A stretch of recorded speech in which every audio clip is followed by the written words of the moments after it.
एक बार फिर से हमारे भोजपुरी खोज इंटरटेनमेंट चैनल में स्वागत है। दोस्तों आप सभी को बता दें कि आज सुबह सुबह बहुत मस्त है टुनटुन यादव का लोकगीत यानी कि रोमांटिक सॉन्ग रिलीज हुआ है। जी हाँ दोस्तों, लगन स्पेशल सॉन्ग टुनटुन यादव और साथ में खुशी कक्कर का बहुत ही मस्त सॉन्ग है।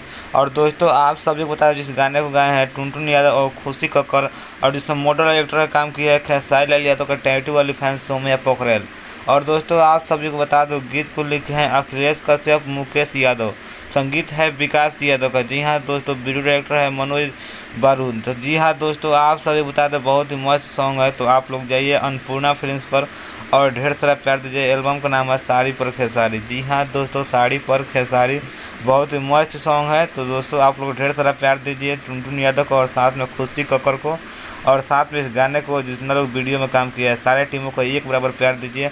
और दोस्तों अभी तक गाने को नहीं सुने, वीडियो को नहीं देखे तो जाइए अन्नपूर्णा फिल्म्स पर और ढेर सारा प्यार दीजिए टुनटुन यादव को, खुशी कक्कर को और साथ में अखिलेश कश्यप जी को, अन्नपूर्णा फिल्म्स को भी, सारे लोगों को बराबर प्यार दीजिए। दोस्तों आप सभी को न्यूज़ पसंद आया तो हमारे चैनल को सब्सक्राइब कर लीजिएगा। दोस्तों ऐसा अपडेट लेके आता रहता हूँ भोजपुरी से रिलेटेड। फिर मिलता हूँ नेक्स्ट वीडियो में। धन्यवाद।